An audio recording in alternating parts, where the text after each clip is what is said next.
Hello and welcome to the Connected Community Podcast. Today, my guest is Victoria Craig, who is a breathwork, plant medicine, and feminine embodiment coach.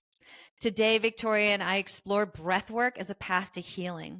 Sometimes we store these emotions and these feelings in our body and we repress them. And over time, they just come to the surface in negative ways. Breathwork can be a path of healing and self-exploration and transformation, going into these feelings, understanding our body, understanding what's going on inside, and releasing them, releasing things that no longer serve us so that we can be a lighter and brighter version of ourselves. I really hope that you'll enjoy this episode. I absolutely loved my time with Victoria. She is a bright spirit and she has so much knowledge and wisdom to share. Please, if you're enjoying these podcasts, take a moment to give us a like, a share, and a subscribe. And I want to thank you so much for being here today. Enjoy.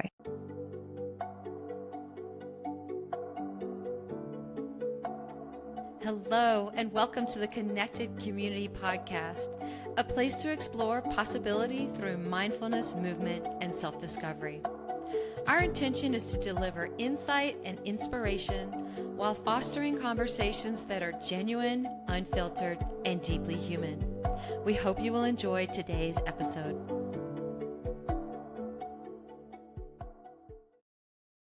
Hi, Victoria. Welcome to the Connected Community Podcast. Hey, so good to be here. Thank you for having me. Thank you for coming on. I've really been looking forward to this call. Definitely. You've been on my calendar for a while, and I'm so excited to interview you.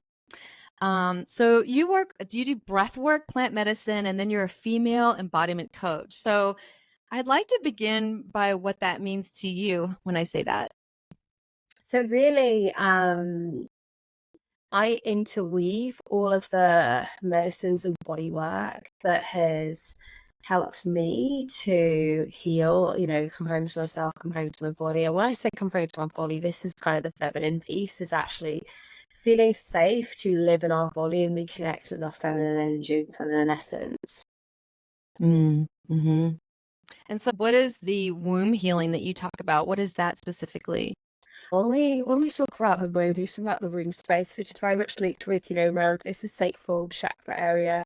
If we look at what we've been taught about our womb, it's generally that it's, it's a physical organ and it's where we birth baby.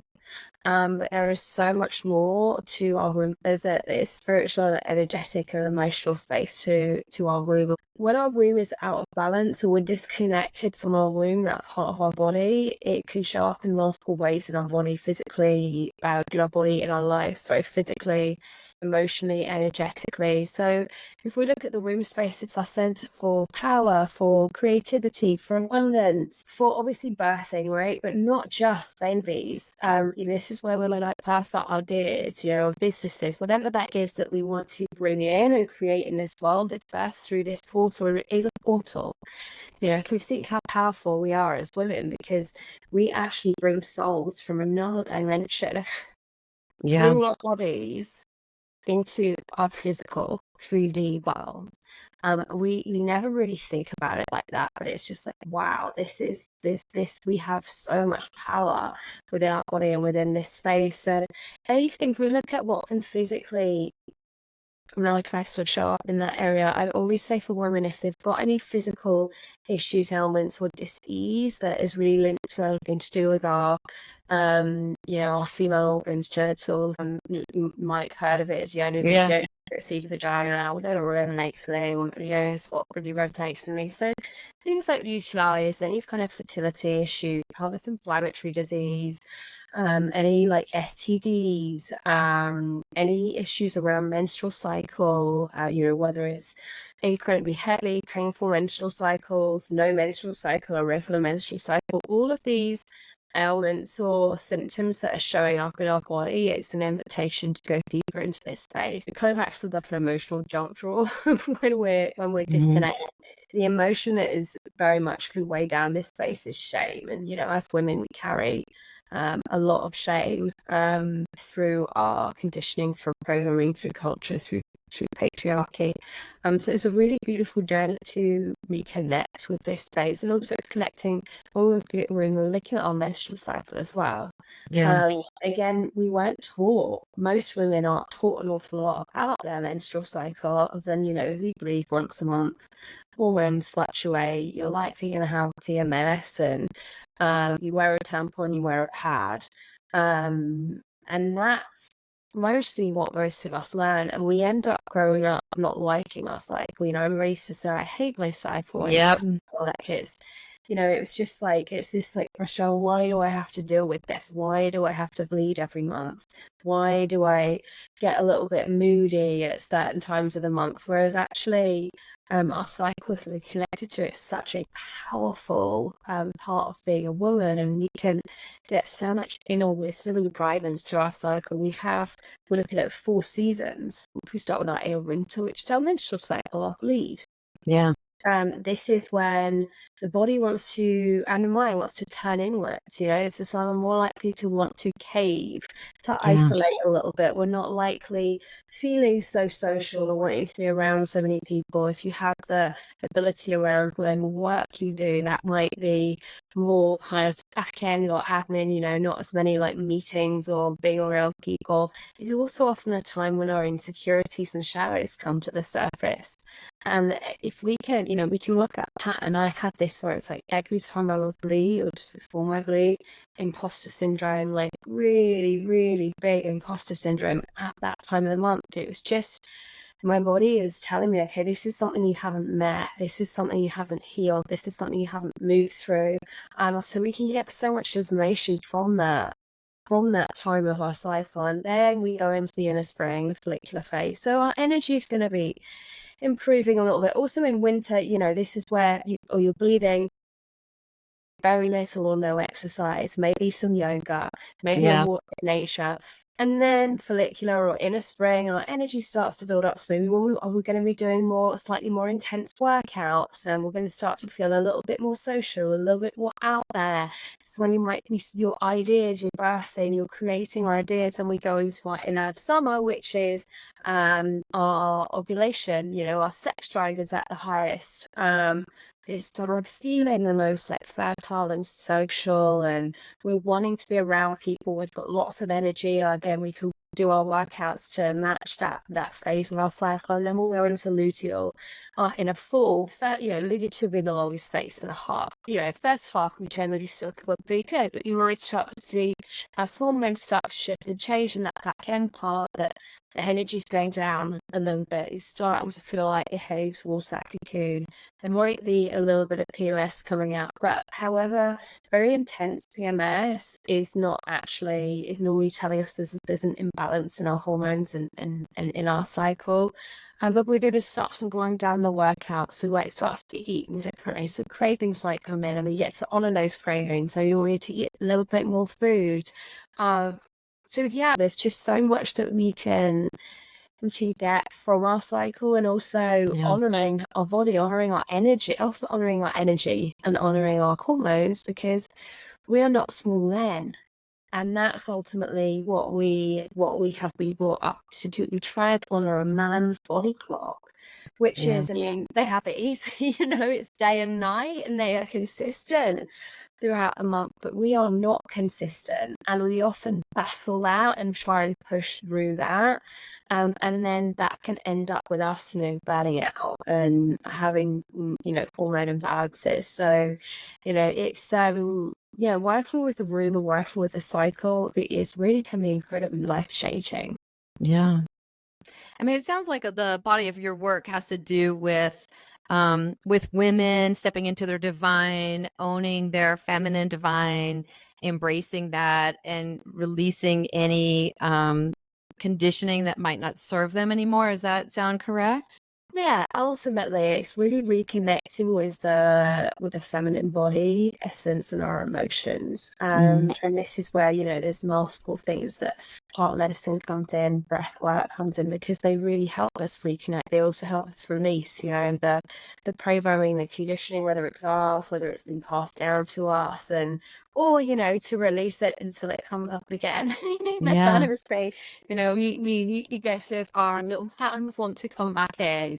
I was talking about hospice syndrome, and that's one that, like, I feel for me, like, anytime I'm making a big shift in the work that I do, it's always something that creeps back in. I have different ways of dealing with it now, so it doesn't kind of keep me completely stuck and frozen. Yeah. So let's go into the breath work and some of the techniques that you use in order to get people into their bodies, and how that works and how that appears for them. So when I'm talking about breath work, predominantly I'm talking about conscious connected breath work journeys. There's multiple different modalities of breath work, and I do and just very basic breath work is great for nervous system regulation and, again, reconnecting with the body. But conscious connected breath work journeys, it's a specific technique that you're going on a journey. It's a little bit like you love a plant medicine journey. Yeah. But what happens is we're building up the oxygen levels in the body in a way that feels safe for the body and safe for the nervous system. And what we do in a reasonably short space of time is we bypass our conscious and our thinking mind. And we access the subconscious mind, the unconscious mind, our emotional body, our pain body, our limbic brain, which is similar to what we can do with plant medicines as well. Yeah. Except in this instance, we're doing it with the breath alone. And a journey could be maybe 60 to 90 minutes, probably around 90 minutes. And we often see big emotional releases, emotional catharsis. We store so much emotion in our body. And actually, I find when either someone does a plant medicine journey or a breathwork journey, that's when they realize how much they've been holding on to. Because, I mean, even me, before I came into this kind of work or room healing pathway, I didn't know how much I have stored in my body, and, like, the heaviness of that energy, because we haven't been taught to really express and healthily move through emotions. We've been taught to, most of us have been taught to just push them down or suppress them, and they live like boiling chaos. They come out in physical symptoms. So emotional release or catharsis is a really common experience that I see through breathwork journeys. Also, if we look at how does the body release or purge, the body can purge in multiple ways. So that could be shaking, when the body shakes. If we look at maybe a dog, for example, and let's say a dog's being chased by a big grizzly bear. We have our nervous system. We've got our sympathetic part of the nervous system, which is adrenaline and cortisol are going to start pumping around the body, because this is like the life or death situation. I'm going to fight, I'm going to fly, or in run away, or fight, flight, flee, or fall. Okay? So, and then a dog would feel run away from the big bear.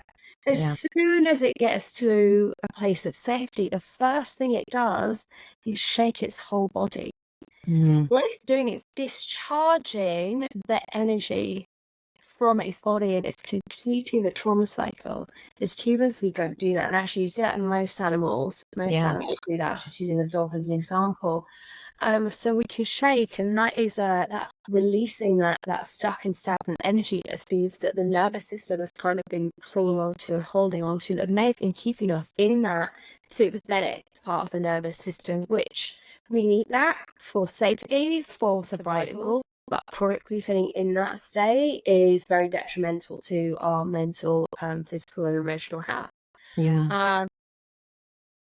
We can purge through, it doesn't all have to be, sadness and pain, or, you can purge through burping, you can purge through laughing. I've seen many people purge through laughter, which is really beautiful. It could be dancing, any way the body wants to move, through the breath as well, or sound, making any kind of sound. We often in a breathwork journey, I'll often invite people to, make some noise, or, take a cushion and kind of roar into a cushion. All of this is like we're releasing this energy, but you can have the rhythm emotional releases in the pose, but you can also connect with the pathway. You know, you could go into a next past life, you could be moving through something that's generational. So you could be connecting with your ancestors. You could be off traveling the universe. You could be having all experiences, and very similar to the plant medicine trade. We never know what's going to happen. It's every journey, every person's journey will be different. Every journey you do will be different from the last one that you did. So yeah, really, really powerful experiences, and especially for someone if they don't feel ready yet to step into the world of plant medicine. Yeah.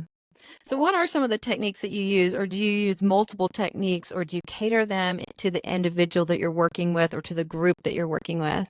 I use a particular breathing pattern, which is a parasympathetic led breath. It's a nose inhale, it's a mouth exhale. Occasionally, partly through the journey, we might change the breath a little bit, but I find staying consistently with the same breath that allows people to go deeper into their journey. And then I'm layering. I mean, sometimes I work with a Kundalini breath, which is where we're going to add in a root lock. What does that mean? So a root lock is really engaging and lifting through your pelvic floor. So kind of like yoni, lifting up the pelvic floor in a specific pattern with the breath. So it can activate start to activate up Kundalini, our sexual energy, our fullest energy. But again, and that sometimes it's person and I couldn't really do that with someone at the beginning. I could be using a more basic breath. Sometimes we're very hot wound. So we're actually just energetically connecting to the heart space and the root space, and then different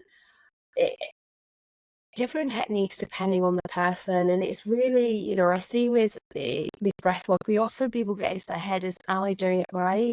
Yeah. With some people are there to, you know, they might last still the whole journey, where other people, if they really are comfortable doing the rest, so they might need to move around a little bit. Their body might need some, you know, physical touch. So we often, when I'm working with women, when I'm working with, especially retreat, we go through a lot of other like embodiment or body back practices. How do we connect to our bodies? That could be things like tapping, that could be working with the breath, that could be just holding yourself, physical touch.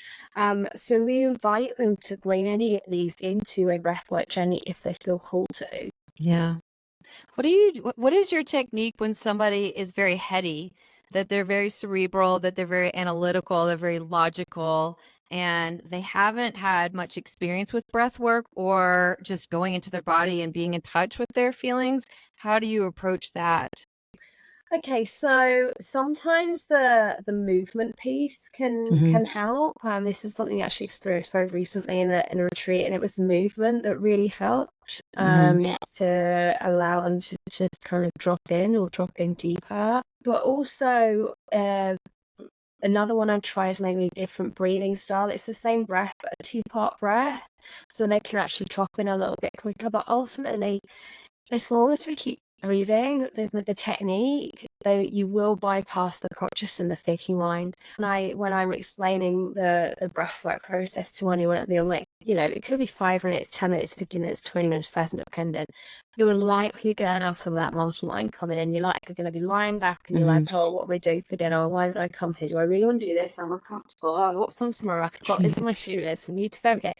And that's, I mean, I still get that myself, and I just remember all you have to do is breathe. Yeah.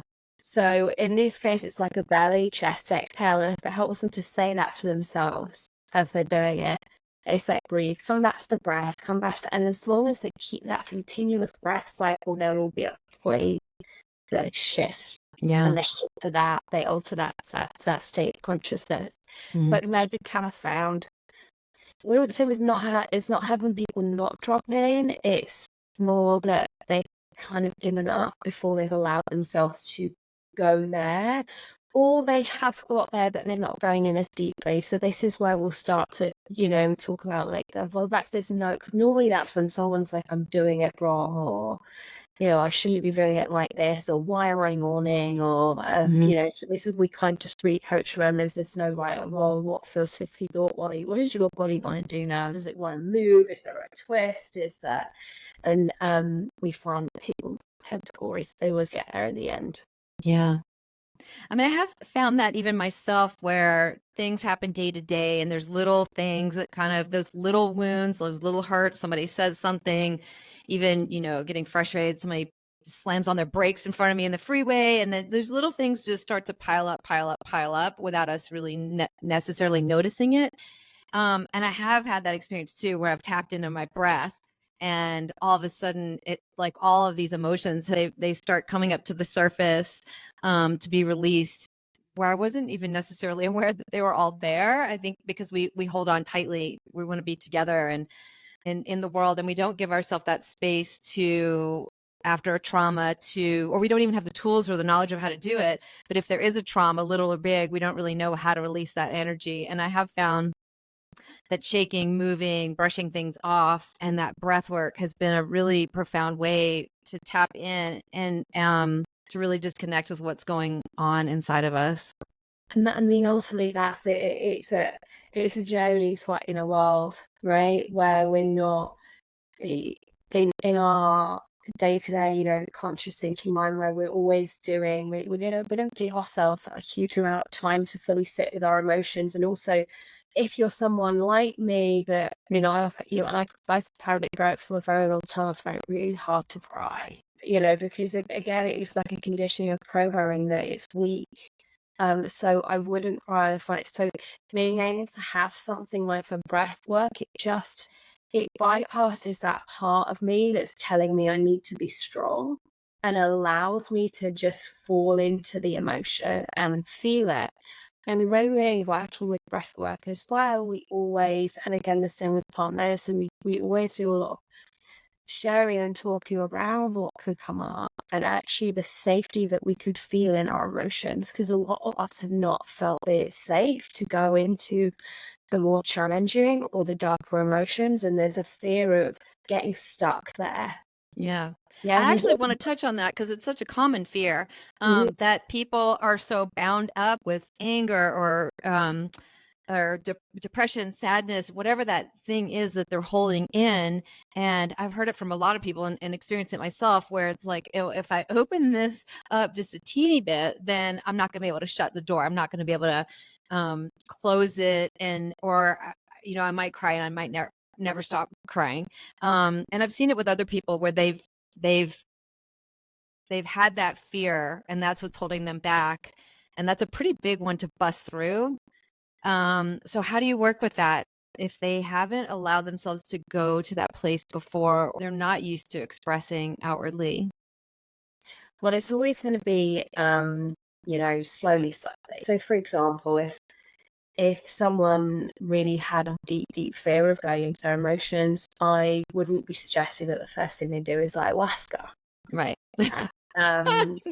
This is where something like breath work could be really, really useful. And even just a daily, starting with the daily practice of breathing with breathing practice, this is journaling of what do I feel and how do I feel, and or has there been any emotions come up today? Has there been any triggers? Because one thing I've noticed when I start working with them, if there is a really big disconnection, is they don't know how to feel. They can't actually pinpoint. It's really interesting. Like, I'll say, okay, how are you feeling, or what emotion are you feeling? What I hear is a story, but not on emotion has actually been specified. So just really starting with awareness. But breath work is a really beautiful tool. Also educating people around our emotions. Okay, so let's say anger, for example. I don't want to go there like anger is a bad emotion. Like women don't get angry. Yeah. But what we actually mix anger with is aggression. Two completely different things. Unhealthy anger turns to aggression. But there's multiple ways that we can actually express anger in a healthy way where it is not really projected onto anyone, because ultimately emotion is just energy and motion that we need to move through our body. Once we allow ourselves to, and the process of moving through it is allowing ourselves to feel it. We shouldn't have to feel it for very long at all. And then that energy moves through. So for example, and this doesn't have to be in a breathwork journey, this could just be at home, where grab a pillow and roar into it. Get onto your bed and shut a temper tantrum, play punch your pillow and free and it's a really healthy way. And it's Mm, kind of fun as well, allowing yourself to go there. Put on a piece of music that kind of like really gets you going in that kind of energy and like, wave your head around and go and dance around. Even, mhm. sometimes some people find go to the gym and like lifting heavy weights or doing a big workout. That's a good way to move through anger. There's kind of, I've got techniques that I use from Kundalini yoga as well. You're kind of like, you're going for a hunt, but you're working with your breath, with a powerful breath, and you're like pushing that energy away from you, moving it through your body. So I think it's really a relearning about what our emotions are and what those more challenging emotions are, and that creating that safety and allowing ourselves to feel them and knowing that we're not going to be there Yeah. forever. Also with anger, another reason we often don't want to go there is most of the time underneath anger is sadness. Hmm. Anger is almost like a cover. Yeah. A way of protecting ourselves from actually feeling sadness and generally what would be maybe like a little girl inside of us, like inner child. Yeah. Yeah. I love what you said about the somatic release. I had a girlfriend come over recently, and I have a almost 10-year-old little boy, and she was showing him all the somatic releases, which one was, cupping your hands over your mouth and screaming while shaking your hips. Another one was that image that you have of laying on the bed and just throwing a tantrum, pounding your arms and pounding your legs and screaming into a pillow. He thought it was awesome and super fun. And I feel like that's a great way at an early age where we can teach our kids how Well, to release that energy in a healthy way and almost kind of like a fun way. Like you don't even have to be in a bad place to go on your bed and throw a tantrum and get that energy out, because when you do it, you'll feel amazing. And even today I'm doing this training about how to shamanic journey without plant medicine, actually. And the first 5 minutes, it was this music, this drumming, and they said, just get up and dance and move and shake. And 5 minutes, and afterwards I'm exhilarated, I feel amazing, I feel clear, I feel like I've released, and it was fun. So I think sometimes we can do these things and it doesn't necessarily have to be a point of pain. It can be a maintenance thing or a healing thing along the path where it doesn't have to be so big and so intense. yeah. Yeah, and I think there's the piece that you said there as well is the fun, right? We think about healing as it's got to be all pain and suffering, Yeah. but it doesn't. I mean, yes, there's parts of it that are quite painful and challenging, but allowing these tools and these practices to be fun, and also if we allow ourselves to go into these somatic practices regularly, we don't have the build up and the Yeah. charge of the emotions, and there might be a little bit of anger, right? But it's not 25 years of anger that it's a lot easier to move through our emotions. So yeah, and I love that you're doing a shamanic journey without any plant medicine. That sounds incredible. Yeah. Yeah. So how do you work with these women in the circle with the breathing? Are you introducing these techniques? Is it in groups or is it individual or both? I mean, it depends, but both. In Okay. retreats, it's group. We do some group work online, and then I also do one-on-one in Hmm. person and online. So it's all of the above. So if you're doing a 60 to 90-minute journey of breath work to get them to get in touch with their bodies, um, are you giving them all the same basic instruction for that breath work, in through the nose, out through the mouth, and just kind of staying in that for 60 to 90 minutes and just honoring what comes up? Or is there more to it? So we move the kind of same technique to work with. We might do, depending on the groups, some different pieces at the beginning as well. I'm always keen on how can we help people before we go into a breathwork journey, calm the nervous system, come into that parasympathetic, whether that is doing some light movements, some yoga, some somatic work, a little bit of shaking, whatever it that helps them almost start to come out of their head space, their neck up and down into the body, allows them to drop in a little bit quicker. So depending on where someone is in their journey or what they have coming up, if someone's in a big, maybe a big emotional release and they need a little bit of support, then we might be there holding them or hand on the heart. Obviously, we would always go over boundaries of physical touch and make sure everyone's okay with that. And if someone was struggling to drop in, then maybe we'd go over to them and give them a slightly different technique or help them to be able to drop into the groin. But generally, as a group, it's all the same. We are working with people one-on-one through that journey as well. The music and breath work as well is such a big piece.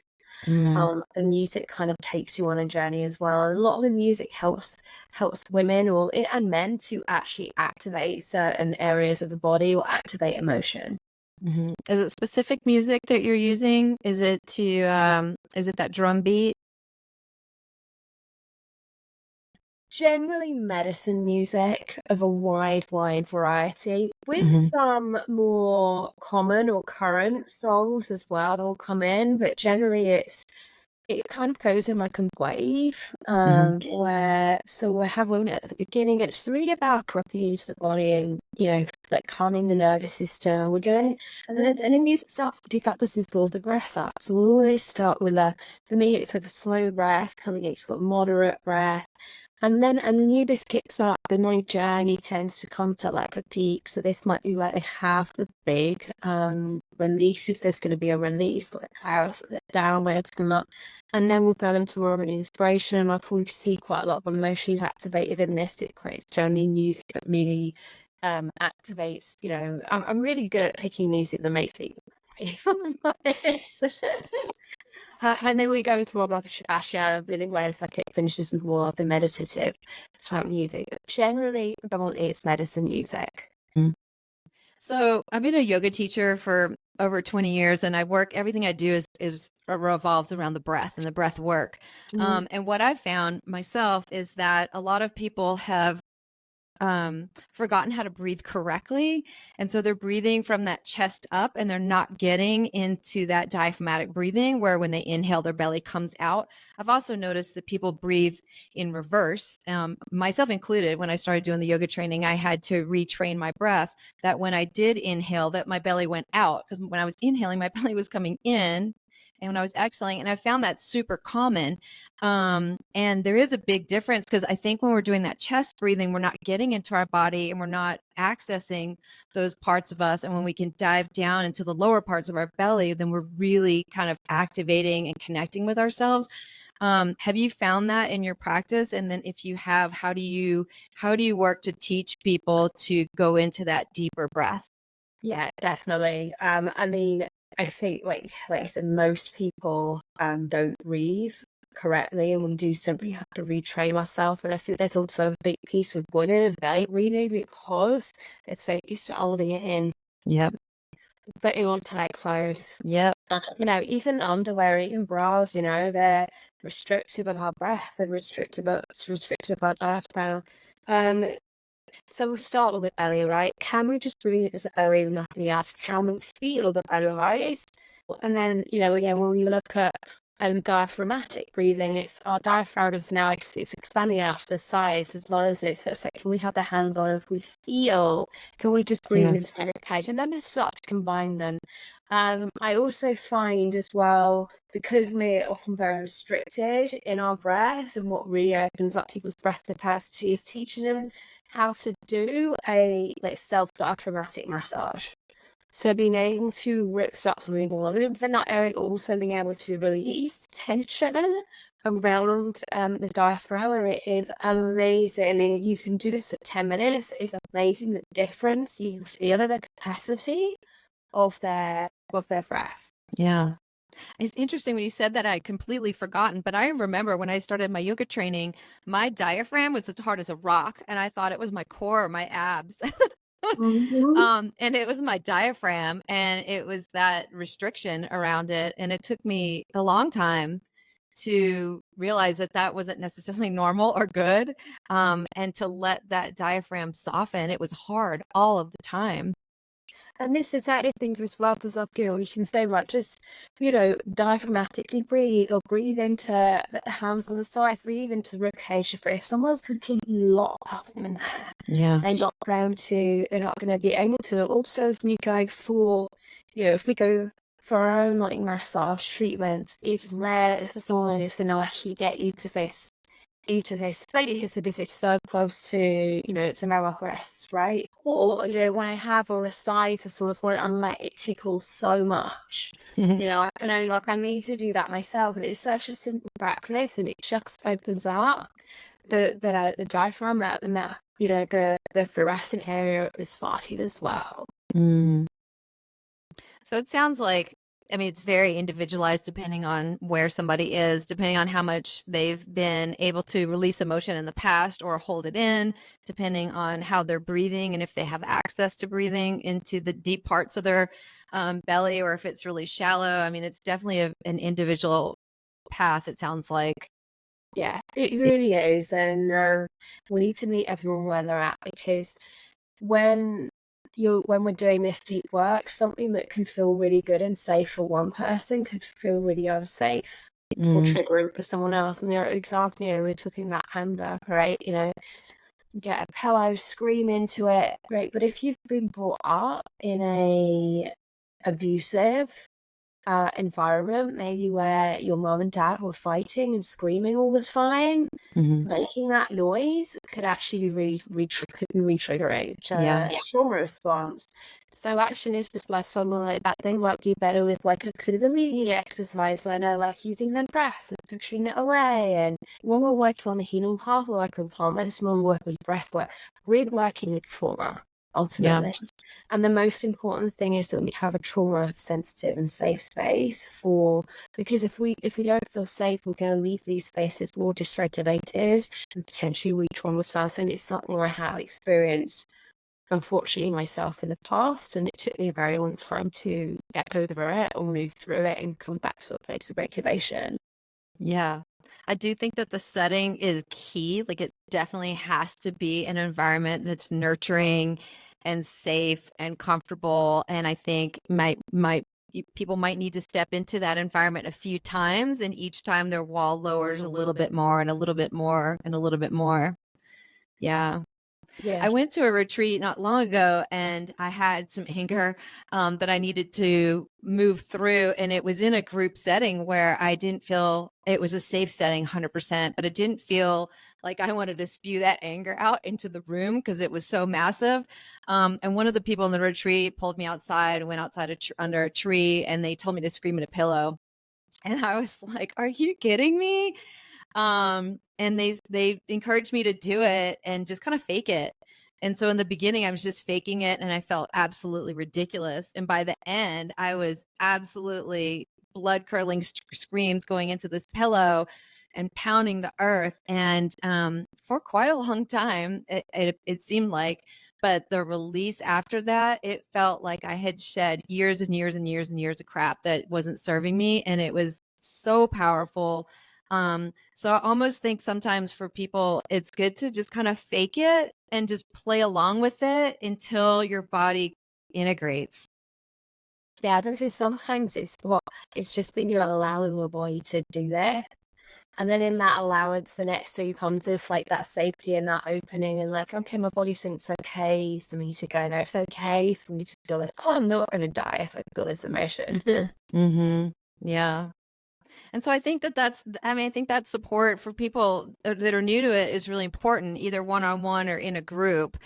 Because if you haven't accessed that before, it might feel really scary. And so finding someone that you trust and leaning into that is a really good place to start versus maybe trying to do it alone. Or would you suggest people kind of take these baby steps too and just work alone a little bit?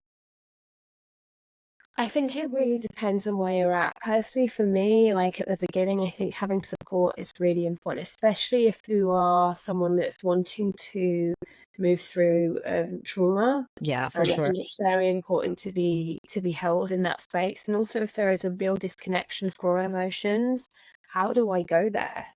Mhm. Like, for me, I wouldn't ever allow myself to go there. It's through going into these different practices. When I first did breathwork back in India 5 years ago, I looked 5 breathwork journeys one after the other, and I just could not believe that I was able to release so much, but I never would have allowed myself to, to go there to feel that much. And then, integrating, especially if you have any kind of big releases, it's Hmm. really important that you've got the support to integrate whatever has come up, and I think you feel on your own, and also be careful not to force yourself, right? Not to push your body. The body will only show us or allow us to go where it's ready to.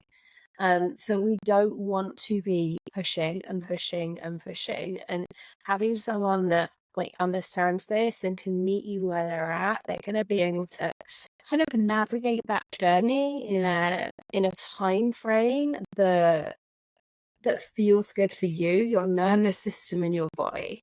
Yeah. And to know that there is no time frame, right? It could be you move through an experience and it releases, or you might have to go through layer and layer and layer and release, and then another layer you go a little bit lower and then you release and you release. And then also that work's never done. So we can clear out all the baggage and then life happens. And so it's this continuous process. We can't just assume that we've released something and that's it. And exactly that. It's layers, and as beautiful as this journey is, like it isn't. It's not a journey where there's a beginning or there's an end. You move through one thing and then something else will come up. Yeah, and learn how to navigate and move through life in a different way. But there's multiple layers. And yeah, there isn't a timeline. Yeah. Yeah. So let's just talk a little bit about all the work that you're doing, because you are, I've been on your Facebook and your Instagram, and you're doing some really cool stuff, and especially with women. So do you want to share your offerings and how people can connect with you and all that you have? A lot of things that you offer. Yeah, it's like, so, I mean, my baby is the soul rising retreat. So this is plant medicine, breathwork, and feminine embodiment. It's really bringing women together to heal, to rise, to reclaim their feminine power and gift in a trauma safe and sensitive space.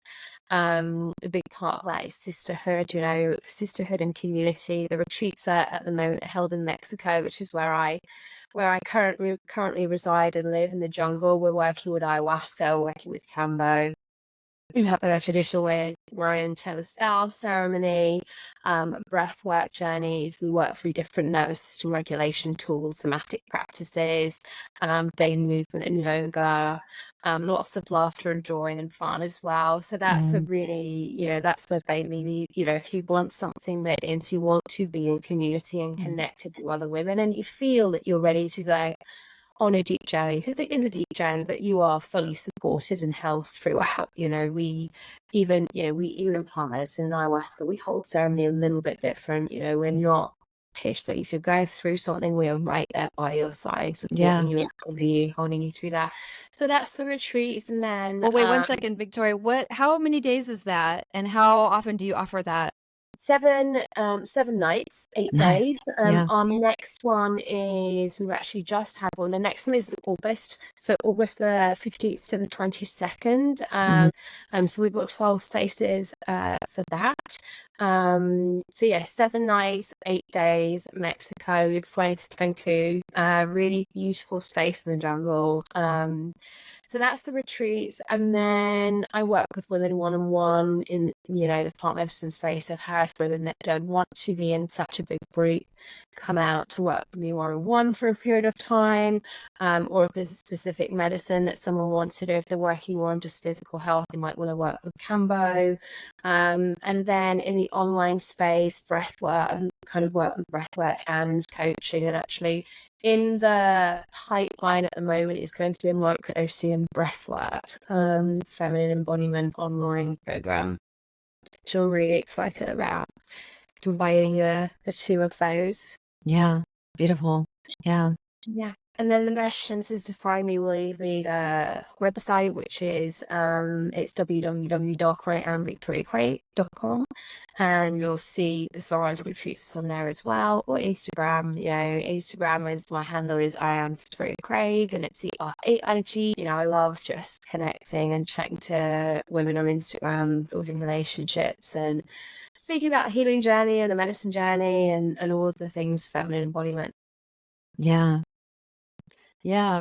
I want to thank you. I think that people underestimate the power of the breath, and now I think it's coming more and more and more into the forefront. But it is super powerful, and it is a way to tap in and connect with ourselves. And I love everything that you shared about this. So I really thank you, and I really appreciate your time and your expertise, and your 7-day retreat or 8-day retreat sounds amazing. So yeah, thank you. Really good to chat to you. Thank you for having me. Thank you for listening to the Connected Community Podcast. If you enjoyed today's episode, please like, share, and subscribe. I can be found at www.nikkiyoga.com, NICKYYYOGA.com. Until I see you again next week, I hope you have a beautiful day.